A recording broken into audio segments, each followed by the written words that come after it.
அன்பான தேவ பிள்ளைகள் எல்லோருக்கும் இயேசு கிறிஸ்துவின் நாமத்தில் இந்த வாழ்த்துக்களை நான் தெரிவித்துக் கொள்கிறேன். பிதாவாகிய தேவனாலும் நம்முடைய கர்த்தராகிய இயேசு கிறிஸ்துவினாலும் உங்கள் எல்லோரோட வாழ்விலும் கிருபையும் சமாதானமும் உண்டாவதாக என்று சொல்லி உங்களை வாழ்த்துவதிலே மிகுந்த மகிழ்ச்சி அடைகிறேன். தேவ பிள்ளைகளே, நாம் எல்லோரும் வாசிக்க கேட்கலாமா? இந்த நாள் செய்தியை அறிமுகப்படுத்தும்படி தொடர்ந்து நாம் வாசிக்க கேட்டு வருகிற அந்த ரோமர் 3ஆம் அதிகாரம் 28வது வசனத்தை நாம் வாசிக்க கேட்போம். ஆதலால் மனுஷன் நியாய பிரமாணத்தின் கிரியைகள் இல்லாமல் விசுவாசத்தினாலேயே நீதிமானாக்கப்படுகிறான் என்று தீர்க்கிறோம். தேவ பிள்ளைகளே, நாம் கடந்த பல வாரங்களாக நாம் எப்படி தேவ சமூகத்தில் சேர வேண்டும் என்றால், நாம் தேவனால் ஏற்றுக்கொள்ளப்பட வேண்டும் என்றால், நாம் தேவனுக்கு முன்பாக நீதிமானாக காணப்பட வேண்டும் என்றால், அதற்கு ஒரே வழி நியாயப்பிரமாணத்தின் கிரியைகள் அல்ல. அப்படி நம்ம தேவனுக்கு முன்பாக நீதிமானாக முடியாது. நியாயப்பிரமாணத்தின் கிரியைகள் இல்லாமல் விசுவாசத்தினாலேயே, இயேசுவை பற்றும் விசுவாசத்தினாலேயே நாம் நீதிமானாக்கப்படுகிறோம் என்ற சத்தியத்தை நாம் தெளிவாக பார்த்து வருகிறோம். தேவ பிள்ளைகளே, இந்த நாளிலே அதை தொடர போகிறோம். இதுவரையிலும் ரோமர் 3ஆம் அதிகாரம் 20வது வசனத்திலிருந்து 28வது வசனம் வரைக்கும் நம்ம தியானித்து முடித்திருக்கிறோம். இந்த நாளிலே ரோமர் 4ற்கு சென்று எப்படி வேதத்தில் உள்ள பரிசுத்தவான்கள் ஆபிரகாம் மற்றும் மற்ற பரிசுத்தவான்கள் எல்லாரும் எப்படி அவர்களும் நியாயப்பிரமாணத்தின் கிரியைகள் இல்லாமல் விசுவாசத்தினாலேயே நீதிமான்களாக்கப்பட்டார்கள் என்பதை நாம் இந்த நாளிலே பார்க்க போகிறோம். வாசிக்க கேட்கலாம். ரோமர் 4ஆம் அதிகாரம் இப்பொழுது 2-3 வசனங்களை நாம் வாசிக்கலாம். ஆபிரகாம் கிரியையினாலே நீதிமானாக்கப்பட்டவனாகில் மேன்மை பாராட்ட அவனுக்கு எது உண்டு? ஆகிலும் தேவனுக்கு முன்பாக மேன்மை பாராட்ட ஏதுவில்லை. வேத வாக்கியம் என்ன சொல்லுகிறது? ஆபிரகாம் தேவனை விசுவாசித்தான், அது அவனுக்கு நீதியாக எண்ணப்பட்டது என்று சொல்லுகிறது. தேவ பிள்ளைகளே, பாருங்க, இந்த ரோமர் நிருபம், இந்த நிருபத்தை பவுல் யாருக்கு எழுதினா, பாருங்க, முதலாம் கிறிஸ்துவுக்கு பின் 1ஆம் நூற்றாண்டிலே கிட்டத்தட்ட கிபி 55லேருந்து 57 அந்த ஆண்டுகளுக்குள்ள பாருங்க, பவுல் கொரிந்து பட்டணத்திலே ஊழியம் செய்து கொண்டிருந்த அந்த நாட்களிலே அந்த பட்டணத்தில் இருந்து கொண்டு ரோம் பட்டணத்தில் உள்ள அங்குள்ள திருச்சபைக்கு அவர் என்ன செய்கிறார்? இந்த கடிதத்தை என்ன செய்கிறார்? எழுதுகிறார். ஏன் எழுதுகிறார்? பாருங்க, இந்த ரோம திருச்சபை எப்படி உருவாயிருக்கும் என்றால், பெந்தைகோஸ்தே நாள் அன்னைக்கு ரோம் பட்டணத்திலிருந்து வந்திருந்த பாருங்க யூதர்களும் அன்றைக்கு எருசலேம்ல இருந்தார்கள். அன்றைக்கு பரிசுத்த ஆவியானவர் அந்த 120 சீஷர்கள் மேல் ஊற்றப்பட்ட போது பாருங்க, அன்றைக்கு பேதுரு மூலமாய் சுவிசேஷத்தை கேட்டு ரோம் பட்டணத்திலிருந்து வந்திருந்த சில யூதர்கள் அங்கே ரட்சிக்கப்பட்டார்கள். அவர்கள்தான் பாருங்க திரும்ப அந்த ரோம் பட்டணத்திற்கு சென்று அங்கே ஒரு திருச்சபை என்ன செய்தார்கள்? உருவாக்கியிருக்க வேண்டும். அப்போ பாருங்க, இந்த ரோம் பட்டணம் அதுதான் இயேசுவின் நாட்கள்ல, பவுலின் நாட்கள்ல பாருங்க, அந்த உலகத்தையே ஆண்ட ரோம சாம்ராஜ்யத்தினுடைய தலைநகராக என்ன செய்தது இருந்தது. அதனால் பெரிய ஒரு ராஜ்யத்தினுடைய தலைநகர்ல ஒரு திருச்சபை இருக்கிறது. அப்போ அது ரொம்ப முக்கியமான திருச்சபையா என்ன செய்து இருக்குது. இப்போ அந்த பட்டணத்தில் உள்ள அந்த தேவ ஜனங்கள் பாருங்க, இந்த இயேசு கிறிஸ்துவின் நற்செய்தி என்றால் என்ன? ஏன் இயேசு நமக்காக அவர் பாடுபட்டு சிலுவையில் அறையப்பட்டு அவர் மரித்து ஏன் 3ஆம் நாள் உயிரோடு எழும்ப வேண்டும்? இந்த சத்தியத்தினுடைய அந்த தெளிவான விளக்கத்தை அந்த திருச்சபையாரா அறிந்து கொள்ள வேண்டும் என்று சொல்லிதான் இந்த நிருபத்தை, இந்த கடிதத்தை பவுல் என்ன செய்கிறார், எழுதுகிறார்.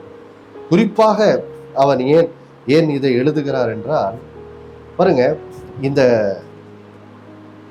ரோம் நகரத்தில் உள்ள திருச்சபையில யூத பின்னணியிலிருந்து வந்தவர்களும் என்ன செய்கிறார்கள், இருக்கிறார்கள். மற்றும் யூதர் அல்லாத பின்னணியில் உள்ள புறஜாதியாரும் அந்த திருச்சபையில் என்ன செய்யறாங்க, இருக்கிறாங்க. ஆனா இந்த யூத பின்னணியிலிருந்து வந்த அந்த தேவ ஜனங்கள், அந்த ரட்சிக்கப்பட்ட அந்த கிறிஸ்தவர்கள், அவர்கள் வாழ்விலே ஒரு பெரிய முதலாம் நூற்றாண்டு அந்த திருச்சபையில, குறிப்பாக பவுல் ஊழியம் செய்த அந்த நாட்கள்ல ரட்சிக்கப்பட்ட யூதர்கள் பார்த்தீர்கள் என்றால் அவர்களுக்குள்ளே ஒரு பெரிய ஒரு தவறான எண்ணம் என்ன செய்தது இருந்தது. அது என்ன எண்ணம்? நம்ம இயேசு விசுவாசித்து ரட்சிக்கப்பட்டிருந்தாலும் நாம் தொடர்ந்து தேவனுடைய பிள்ளைகளாக, தேவனுக்கு ஏற்ற பிள்ளைகளாக இந்த உலகத்துல வாழ வேண்டும் என்றால் நம்ம மோசேயின் நியாயப்பிரமாணத்துல சொல்லப்பட்ட சில காரியங்களெல்லாம் கடைபிடிச்சாதான் நம்ம தேவனுக்கு முன்பாக நீதிமானாக்கப்பட முடியும் அப்படின்னு சொல்லி அந்த யூதர்கள், அந்த யூத பிணியில் வந்த கிறிஸ்தவர்கள் இன்னும் என்ன செய்தார்கள், நம்பிக்கொண்டிருந்தார்கள். குறிப்பாக பவுலி நாட்களில் உள்ள யூதர்கள் எதன் மேல் ரொம்ப நம்பிக்கை வச்சுருந்தாங்கன்னா பார்த்தீங்கன்னா, அவங்களுக்கு இந்த விருத்த சேதனம், அதுதான் பழைய உடன்படிக்கையில் அவர்கள் உடன்படிக்கை ஜனங்கள் என்பதுக்கு ஒரு பெரிய அடையாளமாக என்ன செய்து இருந்தது. அதனால இந்த விருத்த சேதனத்தின் மேலே ரொம்ப நம்பிக்கை அவங்க வச்சுருந்தாங்க பாரு. அதனால புறஜாதியார், அதாவது யூதர் அல்லாத பின்னணியிலிருந்து வருகிற அந்த புறஜாதியாரான அந்த கிறிஸ்தவர்கள் அவங்களும் என்ன செய்யணும், ஆண்டவராக இயேசு கிறிஸ்துவை ஏற்றுக்கொண்ட தேவ பிள்ளையா இருக்கணும்னா அவங்களும் விருத்த சேதனம் பண்ணணும். அவங்களும் பழைய ஏற்பாட்டு நியாயப்பிரமாணத்தெல்லாம் அதில் சொல்லப்பட்டிருக்கிற அந்த அந்த பண்டிகைகள் மற்றும் அந்த சனிக்கிழமை ஓய்வு நாள், இதெல்லாம் அவங்க கடைபிடிக்கிறவர்களாக இருந்தால் தான் அவங்க உண்மையான கிறிஸ்தவன் அப்படின்னு சொல்லி இந்த யூத பின்னணியில் வந்த கிறிஸ்தவர்கள் என்ன செய்தார்கள், புறஜாதியாருக்கும் என்ன செய்யிட்டாங்க, போதிக்க ஆரம்பிச்சிட்டாங்க பாருங்க. அவர்களுக்கு இயேசு கிறிஸ்து நற்செய்தியை குறித்த சரியான புரிந்து கொள்ளுதல் என்பது இல்லாததுனால தான் பாருங்க பவுல் என்ன பண்றாரு, அந்த ஜனங்களுக்கு சத்தியத்தை சரியா அறிந்து கொள்ளும்படி இந்த நிருபத்தை என்ன செய்யறாரு, எழுதுறாரு. என்ன எழுதுறாரு, எப்பா நீ நியாயப்பிரமாணத்தின் கிரியைகள்னால என்ன செய்ய முடியாது, நீதிமானாவே முடியாது.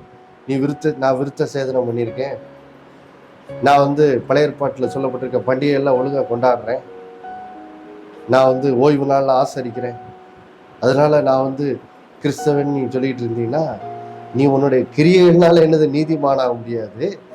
நீ ஆண்டவர் முன்பாக நீதிமானா இருக்குன்னா அது ஒரே வழி, எப்படி ரட்சிக்கப்பட்ட போது இயேசுவின் ரத்தத்தை விசுவாச ரட்சிக்கப்பட்டியோ அந்த மாதிரி உன் கிறிஸ்தவ வாழ்வின் முடிவு வரைக்கும் தொடர்ந்து இயேசு கிறிஸ்துவையும் அவருடைய சிலுவைப்பாடு, மரணம், உயிர்த்தெழுதல், அவருடைய ரத்தத்தின் மேல் மாத்திரமே நீ விசுவாசம் வச்சு தேவ சமூகத்துக்கு வந்தாதான் நீ தேவனு முன்பாக தொடர்ந்து நீதிமானா என்ன செய்ய முடியும், காணப்பட முடியும் என்ற ஒரு பெரிய சத்தியத்தை என்ன செய்யறாரு, அவர்களுக்கு போதிக்கிறார்.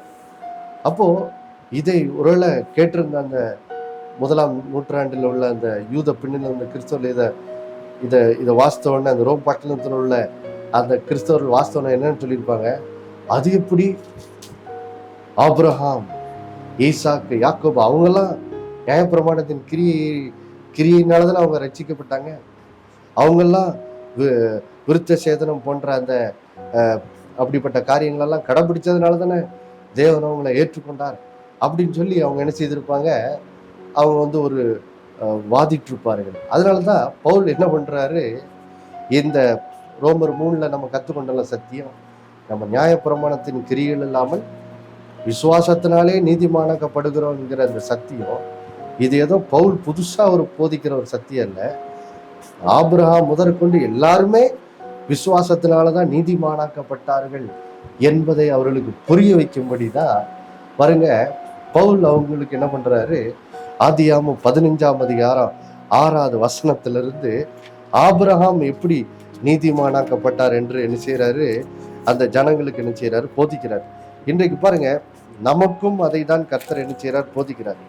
ஏனென்றால் இந்த 21ஆம் நூற்றாண்டில் வாழுகிற 2025ஆம் ஆண்டில் வாழுகிற கிறிஸ்தவர்கள் மத்தியிலையும் பாருங்க, நிறைய யூத பின்னணியில் வந்த அந்த 1ஆம் நூற்றாண்டு கிறிஸ்தவர்களை போல இன்றைக்கும் கூட பாருங்க, நிறைய ரட்சிக்கப்பட்ட கிறிஸ்தவர்கள் அதில் ஒரு சாரார் இன்னும் பார்த்தீங்கன்னா தங்களுடைய கிரியைகள் மேலே தான் நம்பிக்கை வச்சு, அதனால தான் நாங்கள் நீதிமானாக்கப்படுறோம் அப்படின்னு சொல்லி இன்னும் என்ன செய்கிறாங்க, வாழ்ந்துக்கிட்டு இருக்காங்க.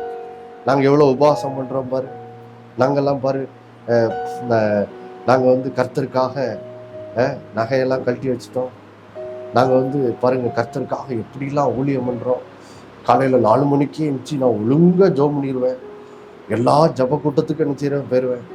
அப்போ பார்த்தியா, அப்போ இப்படிலாம் நான் செய்கிறேன்ல, அப்போ பாரு தேவன் என்னது நீதிமான்னு சொல்லுவார் அப்படின்னு சொல்லி இன்றைக்கும் கூட தங்களுடைய கிரியைகள் மேலே நம்பிக்கை வச்சு தேவனிடத்தில் சேர முயற்சிக்கிற ஒரு பெரிய சதவீத கிறிஸ்தவர்கள் இன்னும் கிறிஸ்தவத்தில் என்ன செய்கிறாங்க இருக்கிறாங்க. அப்போது அப்படிப்பட்டவர்களுக்கெல்லாம் தெளிவாக விளங்க வைக்கும்படி தான் பாருங்க, ஆவியானவர் இந்த சத்தியத்தை என்ன செய்கிற நம்மோடு பேசுகிறார். ஆபிரகாம் முதற்கொண்டு பழைய ஏற்பாட்டில் உள்ள எல்லா பரிசுத்தவான்களும் விசுவாசத்தினால தான் நீதிமானாக்கப்பட்டாங்க. பாருங்க, வாசிக்க கேட்கலாம். இப்போ ஆதியாகமம் 15ஆம் அதிகாரம் பாருங்க, ஆதியாகமம் 15ஆம் அதிகாரம் இப்போ 5-6 வசனங்களை நான் வாசிக்க கேட்போம். பாருங்க, அவர் அவனை வெளியே அழைத்து, நீ வானத்தை அண்ணாந்து பார், நட்சத்திரங்களை எண்ண உன்னால் கூடுமானால் அவைகளை எண்ணு என்று சொல்லி, பின்பு அவனை நோக்கி, உன் சந்ததி இவ்வண்ணமாய் இருக்கும் என்றார். அவன் கர்த்தரை விசுவாசித்தான், அதை அவர் அவனுக்கு நீதியாக எண்ணினார். பாருங்க தேவ பிள்ளைகளே, ஆபிரகாம் எப்படி தேவனுக்கு முன்பாக நீதிமானாக்கப்பட்டார் என்பதை இங்கே வேதம் அழகா சொல்லுது. பாருங்க, இங்கே ஆதியாகமம் 15ஆம் அதிகாரத்துல பாத்தீங்கன்னா 1வது வசனத்துல கர்த்தர் ஆபிரகாமோடைய ஒரு வாக்கு தத்தத்தை பேசுறாரு.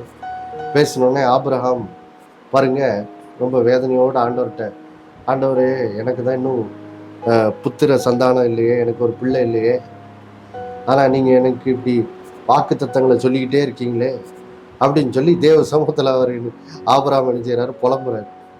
உடனே தான் ஆண்டவர் என்ன பண்ணுறாரு, ஆபிரகாமை வெளியே அழைத்து கொண்டு வானத்தின் நட்சத்திரங்கள்லாம் என்ன செய்ய கண்ணோக்கி பார்த்து அதை இதை எண்ணக்கூடுமானால் பாருங்க, ஆண்டவர் சொல்றாரு பாருங்க, உன்னாலே இந்த நட்சத்திரங்களை எண்ணக்கூடுமானால் அவைகளை எண்ணு என்று சொல்லி, பின்பு அவனை நோக்கி, உன் சந்ததி இவ்வண்ணமா இருக்கும் அப்படின்னு சொல்லி கர்த்தர் ஆபிரகாமுடைய ஒரு வார்த்தையை பேசுகிறத நம்ம என்ன செய்யறோம், பார்க்கிறோம். குறிப்பாக எப்படி ஆபிரகாமின் சந்ததியில எப்படி இயேசு கிறிஸ்து பிறப்பார் பாருங்க. இந்த வாக்கு தத்தம் குறிப்பாக இயேசு கிறிஸ்துவை குறித்த வாக்கு தத்தமாக என்ன செய்கிறது இருக்கிறது. எப்படி இயேசுவின் சந்ததியில தான், மன்னிக்கவும், ஆபிரகாமின் சந்ததியில தான் எப்படி இயேசு பிறப்பார், பிறகு எப்படி உலகத்தில் உள்ள எல்லா ஜனங்களும் அந்த இயேசு நற்செய்தியை கேட்டு எப்படி அவங்க இயேசுவை ஏற்றுக்கொண்டு அவங்க எல்லாம் எப்படி நீதிமானாக்கப்பட போறாங்க, அப்படி அதை குறித்த வாக்கு தத்தம் தான் பாருங்க இந்த வாக்கு தத்தம். ஒரு சந்ததி இவ்வண்ணமா இருக்கும் என்று ஆண்டவர் சொன்னது, அதை குறித்து தான் என்ன செய்யறாரு, பேசுறாரு பாருங்க. அப்போ இந்த வாக்கு தத்தத்தை ஆபிரகாம் கேட்ட உடனே ஆபிரகாம் என்ன பண்றாரு, அதை விசுவாசிக்கிறார். அதை விசுவாசித்தவுடன் பாருங்க வேதம் சொல்லுது, அது அவன் கர்த்தரை என்ன செய்தான், விசுவாசித்தான். கர்த்தர் அவனுக்கு வாக்கு தத்தத்தை பேசுகிறார். பேசினவுடன் ஆபிரகாம் கர்த்தர் சொன்ன வார்த்தை அப்படியே என்ன செய்யறான், விசுவாசிக்கிறான். விசுவாசித்தவுடன் இப்ப வேதம் சொல்லுது, அதை அவனுக்கு நீதியாக என்ன செய்தாரா, எண்ணினார். அப்போ பாருங்கள் தேவ பிள்ளைகளே, இங்கே ஆபிரகாம் எப்படி தேவனுக்கு முன்பாக நீதிமானாக மாற்றப்பட்டான். இங்க வேதம் சொல்லுது, ஆபிரகாம் கர்த்தர் சொன்ன வார்த்தையை விசுவாசித்தான், அது அவனுக்கு என்ன செய்யப்பட்டது, நீதியாக எண்ணப்பட்டது. அப்போ பாருங்கள் பிள்ளைகளே, ஆபிரகாம் விசுவாச தகப்பனாகி ஆபிரகாம் நீதிமானாக்கப்பட்டது கிரியைகளினால் அல்ல, விசுவாசத்தினால தான் நீதிமானாக்கப்பட்டார் என்பதை இந்த வசனத்திலிருந்து என்ன செய்யறோம் தெளிவாக பார்க்கிறோம். இந்த வசனத்தை தான் பின்பு பவுல் என்ன செய்யறாரு, அங்கே ரோமர் கலாத்தியர்ல மேற்கோள் காட்டி நம்ம கிரியைகள் இல்லாமல் விசுவாசத்தினாலே நீதிமானாக்கப்படுற சத்தியத்தை அவர் என்ன செய்யறாரு, இந்த வசனத்தின் அடிப்படையில தான் அவர் என்ன செய்யறாரு, அந்த சபை ஜனங்களுக்கு என்ன செய்யறாரு, போதிக்கிறார் பாருங்க. அப்போ பாருங்க, இந்த வார்த்தையிலிருந்து அப்போ நமக்கு தெளிவா விளங்குது, கிரியைகள் இல்லாமல் ஆபிரகாம் முதற்கொண்டு எல்லாருமே என்ன செய்யறோம், இயேசுவை பற்றி விசுவாசத்தினால்தான் என்னது நீதிமான் ஆகிறோம். இப்போ யோசிச்சு பாருங்க, பவுல் இந்த கடிதத்தை அந்த ரோம திருச்சபைகள் எழுதினார்ல, இந்த வசனத்தை அந்த 1ஆம் நூற்றாண்டு அந்த யூத கிறிஸ்தவ வாஸ்தவன்னு என்ன சொல்லியிருப்பாங்க, இல்லை இல்லை இல்லை இல்லை, அது எப்படி அவர் விசுவாசத்தினால்தான் நீதிமானார்ன்னு சொல்றீங்க, இல்லை இல்லை, அவர் விருத்த சேதனம் பண்ணதுனால தான் நீதிமானானார் அப்படின்னு சொல்லி என்ன செய்திருப்பாங்க, உடனே திரும்ப வாதிட்டு இருப்பாங்க. அதனால்தான் பவுல் பாருங்க, எப்படி ஆபிரகாம் அவர் விசுவாசித்த போது நீதிமான் ஆனாரே, அப்போ அவர் விருத்த சேதனம் பண்ணப்பட்டிருந்தாரா பண்ணலையா அப்படின்னு சொல்லி அந்த ஜனங்களுக்கு என்ன செய்யறாரு, கேள்வி எழுப்புறாரு பாருங்க. மறுபடியும் ரோமர் 4க்கு போவோம். ரோமர் 4ஆம் அதிகாரம். இப்போ ரோமர் 4ஆம் அதிகாரம் பாருங்க, 9வது வசனத்தை 9-10 வசனத்தை வாசிக்க கேட்கலாம். இந்த வாக்கியம் விருத்த சேதனம் உள்ளவனுக்கு மாத்திரம் வருமோ, விருத்த சேதனம் இல்லாதவனுக்கும் வருமோ? ஆபிரகாமுக்கு விசுவாசம் நீதியாக எண்ணப்பட்டது என்று சொல்லுகிறோமே, அது எப்பொழுது அவனுக்கு அப்படி எண்ணப்பட்டது? அவன் விருத்த சேதனம் உள்ளவனாய் இருந்த போதோ, விருத்த சேதனம் இல்லாதவனாய் இருந்த போதோ? விருத்த சேதனம் உள்ளவனாய் இருந்த போதல்ல, விருத்த சேதனம் இல்லாதவனாய் இருந்த போதே. அப்ப பாருங்க, உடனே பவுல் என்ன செய்யறாரு, அந்த ஜனங்களுக்கு ஒரு காரியத்தை தெளிவுபடுத்துறாரு. ஏன்னா அந்த யூத ஜனங்கள் எது மேல நம்பிக்கை வச்சுட்டு இருந்தாங்க, நாங்கள்லாம் விருத்த சேதனம் பட்டப்பட்ட ஜனங்கள், அப்போ நாங்கள் தான் உண்மையான கிறிஸ்தவன்னு சொல்லி தங்களுடைய அந்த நியாயப்பிரமாணத்துக்கு கீழ்ப்படியும்படி செய்த அந்த கிரியின் மேலே நம்பிக்கை வச்சுட்டு இருந்தாங்க. அப்போ அந்த நம்பிக்கையிலேருந்து அவங்கள என்ன செய்யணும், வெளியே கொண்டு வந்து விசுவாசத்தினாலேயே நீதிமானாக்கப்படுகிற அந்த வாழ்க்கைக்குள்ள அந்த ஜனங்களை கொண்டு வர்றதுக்கு தான் பவுல் இந்த வசனத்தை என்ன செய்யறாரு, எழுதுறாரு. அப்போ அதனால தான் சொல்றாரு, அப்போது உங்கள் மனசில் எப்படி ஒரு கேள்வி வரும், ஆனாலும் அவர் விருத்த சேதனம் பண்ணப்பட்டார்ல, அப்போ அதன் அடிப்படையில் தேவன் நீதிமானாக்குனாரு ஆபிரகாம அப்படின்னு அந்த யூத ஜனங்கள் சொல்லியிருப்பாங்க. அதனால தான் திரும்ப அவங்களுக்கு என்ன செய்யறாரு, எழுதுறாரு. ஆதியாகமம் 15ஆம் அதிகாரம் 6வது வசனத்துல ஆபிரகாம் கர்த்தரை விசுவாசித்தான், அது அவனுக்கு நீதியாக எண்ணப்பட்டது என்று சொல்லப்பட்ட போது அவர் விருத்த சேதம் பண்ணப்பட்டிருந்தாரா பண்ணப்படலையா அப்படின்னு சொல்லி ஒரு கேள்வியை எழுப்பி, அவர் கர்த்தரை விசுவாசித்து நீதிமானாக எண்ணப்பட்ட அந்த காலகட்டத்தில் அவர் இன்னும் விருத்த சேதனம் பண்ணப்படவே என்னது இல்லை அப்படிங்கிறத என்ன செய்யறாரு, தெளிவுபடுத்துறாரு பாருங்க, தெளிவுபடுத்துறாரு. ஏனென்றால் பாருங்க, நம்ம மறுபடியும் ஆதியாகமத்துக்கு செல்வோம் பாருங்க. 15ஆம் அதிகாரத்துல ஆபிரகாம் ஆண்டவரை விசுவாசித்து நீதிமானாக எண்ணப்படுகிற அந்த ஆசீர்வாதத்தை பெற்றுக்கொள்கிறத பார்க்கிறோம். ஆனா எப்போ அவர் விருத்த சேதனம் பண்ணப்படுறாரு பாருங்க, அது 17ஆம் அதிகாரத்துல தான் என்னது விருத்த சேதனம் பண்ணப்படுறாரு பாருங்க. வாசிக்கலாம், ஆதியாகமம் 17ஆம் அதிகாரம் 10வது வசனத்தை வாசிக்கலாம் பாருங்க. எனக்கும் உங்களுக்கும் உனக்கு பின்வரும் உன் சந்ததிகளுக்கும் நடுவே உண்டாயிருக்கிறதும் நீங்கள் கைக்கொள்ள வேண்டியதுமான என் உடன்படிக்கை என்னவென்றால், உங்களுக்குள் பிறக்கும் சகல ஆண் பிள்ளைகளும் விருத்த சேதனம் பண்ணப்பட வேண்டும். அப்ப பாருங்க, 15ஆம் அதிகாரத்துல அவர் விசுவாசிக்கும் போது என்ன செய்யல, விருத்த சேதனம் பண்ணப்படலாம் இல்லை. விருத்த சேதனம் பண்ணப்படுறதுக்கு முன்னாடியே ஆபிரகாம் விசுவாசத்தின் மூலம் தேவ சமூகத்திலே நீதிமானாக என்ன செய்யறாரு, காணப்படுகிறதை விசுவாசத்தின் அடிப்படையில் காணப்படுகிறத என்ன செய்யற பார்க்கிறோம். அதுக்கப்புறம் பாருங்க 17ஆம் அதிகாரத்துல, அதாவது 15ஆம் அதிகாரத்துல அவருக்கு கிட்டத்தட்ட ஒரு 80லேருந்து 85 வயதுக்குள்ள இருந்திருக்கும் பாருங்க. அதுல இருந்து கிட்டத்தட்ட 14 ஆண்டுகள் கழித்து தன்னுடைய 99வது வயதுல தான் இந்த 17ஆம் அதிகாரத்துல கர்த்தர் அவருக்கு விருத்த சேதனம் பண்ணப்படும் அந்த அந்த கர்த்தர் அவரோடு பண்ணுகிற உடன்படிக்கைக்கு அடையாளமாய் அவருடைய வீட்டில் பிறக்கும் எல்லா ஆண் பிள்ளைகளும் விருத்த சேதனம் பண்ணப்படணும் அப்படிங்கிற கட்டளை ஆபிரகாம் தேவன் என்ன செய்யறாரு, கொடுக்குறாரு. அப்போ யோசிச்சு பாருங்க. அப்ப ஆபிரகாம் விருத்த சேதனம் பண்ணப்பட்டது என்னது? அது அவருடைய விசுவாசத்தை உறுதிப்படுத்துகிற ஒரு அடையாளமாக தான் என்ன செய்தது இருந்தது பாருங்க. திரும்ப வாசிக்கலாம். ரோமர் 4ஆம் அதிகாரம், ரோமர் 4ஆம் அதிகாரம், ரோமர் 4ஆம் அதிகாரம் 11வது வசனத்தை வாசிக்க கேட்போம். மேலும் விருத்த சேதனம் இல்லாத காலத்தில் அவன் விசுவாசத்தினாலே அடைந்த நீதிக்கு முத்திரையாக விருத்த சேதனமாகிய அடையாளத்தை பெற்றான். விருத்த சேதனம் இல்லாதவர்களாய் விசுவாசிக்கிற யாவருக்கும் நீதி எண்ணப்படும் பொருட்டாக அவர்களுக்கு அவன் தகப்பனாய் இருக்கும்படிக்கும். அப்ப பாருங்க தேவ பிள்ளைகளே, இங்கே ஆபிரகாம் எதற்கு அடையாளமாக அவர் விருத்த சேதனத்தை பெற்றுக் கொள்ளுகிறார்? எவ்வளவு அழகா சொல்லுது பாருங்க. அவர் விசுவாசத்தினாலே அடைந்த நீதிக்கு முத்திரையாக விருத்த சேதனமாகிய அடையாளத்தை என்ன செய்தார்? பெற்றுக்கொண்டார்.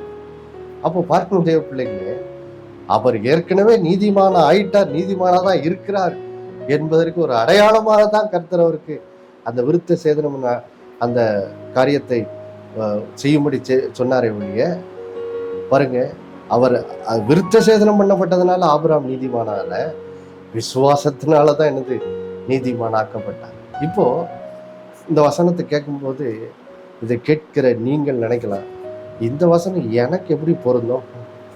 2025 கிறிஸ்தவனா வர எனக்கு இந்த வார்த்தைகள் எப்படி பொருந்தும் நம்ம நினைக்கலாம். பாருங்கள் தேவ பிள்ளைகளே, அன்றைக்குள்ள யூத கிறிஸ்தவர்கள் எப்படி தங்களுடைய நம்பிக்கையை விருத்த சேதனத்துக்கு மேல வைத்துட்டு, நீ விருத்த சேதனம் பண்ணப்பட்டாதான் நீ ஒரு கிறிஸ்தவன், அப்பனாதான் நீ தேவன்பா நீதிமானா இருக்க முடியும் அப்படின்னு சொல்லி பேசிக்கிட்டு இருந்தாங்களோ, அதே போல இன்னைக்கும் கூட சில கிறிஸ்தவங்களாம் என்ன சொல்றாங்கன்னா, நீ ஞானஸ்நானம் எடுத்துட்டியா, நீ பரிசுத்தாவின் அபிஷேகத்தெல்லாம் பெற்றுட்டியா, பரிசுத்தாவின் அபிஷேகத்தை பெற்று அந்நிய பாஷையெல்லாம் பேசுறியா, நீ ஒழுங்கா வாரம் சர்ச்சுக்கு வந்தியா, இதெல்லாம் நீ செஞ்சாதான் நீ தேவனுக்கு முன்பாக என்னது நீதிமான், இல்லைன்னா நீ நீதிமான்லாம் இல்லை அப்படின்னு சொல்லி இன்றைக்குள்ள தேவ ஜனங்கள் என்ன பண்றாங்க, தங்களுடைய நீதிமானாக்கப்பட்டிருக்கிறார்கள். எப்படி ஆபிரகாம் விசுவாசத்தினால் பெற்ற நீதிக்கு அடையாளமா தான் என்னது விருத்த சேதனம் செய்யும்படி தேவனால் கட்டளையிடப்பட்டார். அதே போல இன்றைக்கும் நாம் விசுவாசத்தினால்தான் என்னது நீதிமானாக்கப்படுகிறோம். விசுவாசத்தினால் நீதிமானாக்கப்படும் போதுதான் இப்போ கர்த்தர் அப்படிப்பட்டவர்களை தான் தேவன் என்ன செய்யறாரு, நீ ஞானஸ்நானம் எடுன்னு சொல்றாரு. ஞானஸ்நானம் என்பது என்னது? நம்ம விசுவாசத்தினால் பெற்ற நீதிக்கு அது ஒரு வெளிப்புறமான அடையாளம், அவ்வளவுதான். நம்ம சர்ச்சுக்கு போறதா இருக்கலாம், பரிசுத்த ஆவியினால் நிரப்பப்படுகிற அனுபவமா இருக்கலாம், அதெல்லாம் என்னது? அதெல்லாம் நாம் விசுவாசத்தினால் பெற்ற நீதிக்கு ஒரு அடையாளமா தான் இருக்குதே ஒழிய, அது பெற்றாதான் நம்ம நீதிமான் என்பது என்னது கிடையவே கிடையாது. அப்போ பாருங்க தேவ பிள்ளைகளே, இன்றைக்கு ஆண்டவர் நம்மோடு பேசுகிற வார்த்தை என்னது? இதுதான். ஆண்டவர் சொல்றாரு, ஆபிரகாம் முதற்கொண்டு பாருங்க, ஈசாக்கு எல்லாருமே எப்படி தேவனுக்கு முன்பாக நீதிமானாக்கப்பட்டார்கள். எல்லாரும் விசுவாசத்தினாலதான் நீதிமானாக்கப்பட்டாங்க. நீதிமானாக்கப்பட்ட பின்பு பாருங்க, அதுக்கு அடையாளமாகத்தான் அவர்கள் விருத்த சேதனம் பழைய ஏற்பாட்டில் என்ன செய்யப்பட்டார்கள். அதே போல இன்றைக்கு 2025 நம்ம நீ ஞானஸ்நானம் எடுத்தாதான் கிறிஸ்தவன், நீ ஒழுங்கா 10 வாரம் சர்ச்சுக்கு வா, அப்பந்தான் நீ கிறிஸ்தவன் அப்படின்னு பாருங்க. சில பேர் தங்களுடைய கிரியை மேல என்ன செய்யறாங்க, நம்பிக்கை வைக்கிறாங்க. இல்லை, முதல்ல ஆண்டவர் சொல்றாரு, நீ விசுவாசத்தினால் எனது நீதிமான நீதிமான ஆகும்போது அதுக்கு அடையாளமாகத்தான் நம்ம என்ன செய்யறோம், ஞானஸ்நானத்தை பெறுகிறோம், சர்ச்சுக்கு போறோம், அபிஷேகம் பெறோம். அதெல்லாம் அதுக்கு ஒரு முத்திரையாதான், அது அடையாளமா தான் நம்ம என்ன செய்யறோம், பெற்றுக்கொள்கிறோம். ஆனா அதை பெற்றதுனால நம்ம என்னது நீதிமான் ஆறதே இல்லை. அப்போ பாருங்கள் தேவ பிள்ளைகளே, இதன் மூலம் ஆண்டவர் இன்றைக்கு ஆபிரகாமின் வாழ்க்கையிலிருந்து நமக்கு தெளிவா பேசுறாரு. ஆண்டவர் சொல்றாரு, இனியும் உன்னுடைய வெளிப்புறமான கிரியைகள் மேல் நம்பிக்கை வச்சு அதன் அடிப்படையில் உன்னை நீதிமான்னு சொல்லிக்கிட்டு இருக்காங்க. இல்லை, நாம் நீதிமானாக்கப்படுகிறது இயேசுவை பற்றும் விசுவாசத்தினாலே தான் என்பதை இந்த நாளிலே ஆணித்தரமாக உன் இருதயத்தில் என்ன செய்யுங்க, பதித்து கொள்ளுங்கள். அப்படி செய்யும் போது பாருங்க, இது உங்க ஆவிக்குரிய வாழ்க்கையை என்ன செய்யணும், மறுரூபமாக்கினது. அது இருதயத்துல ஒரு பெரிய சமாதானத்தை என்ன செய்து கொண்டு வந்துடும் பாருங்க. பெரிய சமாதானத்தை கொண்டு வந்துடும். ஒருவேளை நீங்க ஒரு குறிப்பிட்ட நாள்ல காலைல எழுந்துச்சு ஒருவேளை பைபிள் வாசிக்க தவறி இருக்கலாம், பைபிள் வாசிக்காமலே ஒருவேளை வேலைக்கு போயிருக்கலாம்.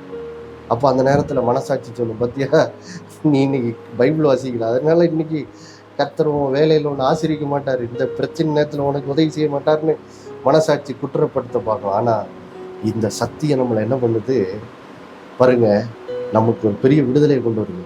ஆமா, ஒருவேளை நான் இன்னைக்கு காலையில ஆண்டவரை விசுவாசிக்காம பைபிள் வாசிக்காம வந்துட்டேன், அதனால நான் ஆண்டவர் என்னை நிராகரிச்சிட்டாருன்னு கிடையாது. இல்லைங்க, இப்பொழுதும் நான் ஆவியினால் உணர்த்தப்பட்டு நான் இந்த வேலையில் நான் என்ன செய்ய போறேன், இயேசுவின் மேல நான் ஒருவேளை காலையில பைபிள் வாசிக்க தவறி இருந்தாலும் இந்த என்னுடைய தேவை நேரத்துல நான் நினைச்ச போறேன், இயேசுவின் மேல் விசுவாசம் வைத்து நான் இந்த பிரச்சனையத்தில் ஆண்டவரே எனக்கு உதவி செய்யும் சொல்லி நான் கேட்க போகிறேன் என்று சொல்லி பாருங்க. அப்படி நம்ம தேவனிடத்தில் வருவோம் என்றால் பாருங்க, அப்போ நம்ம என்ன செய்வோம், அடுத்த நாள் பைபிள் வாசிக்கிறதுக்கு என்ன செய்ய மாட்டோம், தவற மாட்டோம். விசுவாசத்தின் அடிப்படையில நம்ம கர்த்தரிடத்தில் நெருங்க பழகிட்டா, ஒருவேளை சில நேரம் சில காரியங்களை தவறினாலும் பாருங்க, அடுத்த நேரத்தில் ஆவியானவர் நம்ம இயேசுவின் இடத்தில் இழுக்கும் போது நம்ம கிரியைகள் நம்பிக்கை வச்சுட்டு ஐயோ நான் இதை செய்யலை அது செய்யலைன்னு சொல்லி நம்ம கர்த்தரை விட்டு பின்வாங்க மாட்டோம்.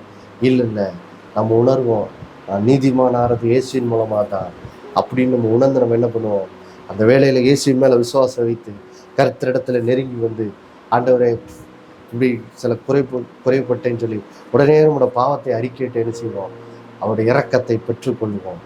இதன் மூலம் என்ன ஆகும், நம்ம ஆவிக்குரிய வாழ்க்கையிலே நாம் பலனுள்ளவர்களாக தேவனோடு ஒரு நெருங்கி ஜீவிக்கிறவர்களாக நம்முடைய ஆவிக்குரிய வாழ்க்கை என்ன செய்வது மாறிவிடும். நாம் ஜெபிக்கலாம். அன்புள்ள பிதாவே, இயேசு நாமத்தில் ஜெபிக்கிறப்பா அந்த நாளில் கேட்ட அந்த சத்தியத்தின்படி இந்த பிள்ளைகள் இருதயத்துக்குள்ளே இந்த சத்தியங்கள் ஆழமாக இறங்கட்டும், இன்னும் அதிகமாக இறங்கட்டும் ஆண்டவர்.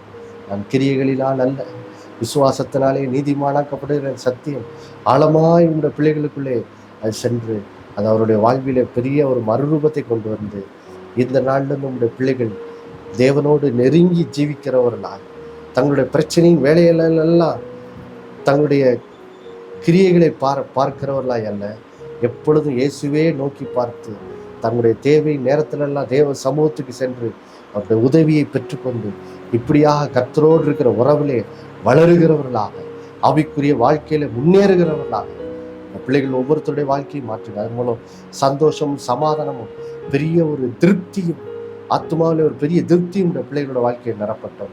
இயேசுவின் மூலம் வேண்டிக்கொள்ள ஒரு நல்ல பிதாவே, ஆமென். மறுபடியும் அடுத்த வாரம் நினைப்பட்டு இயேசுவே ஆண்டவர் ஒரு நாள் விசுவாசம் வைத்து வாழுங்கள். ஆமென்.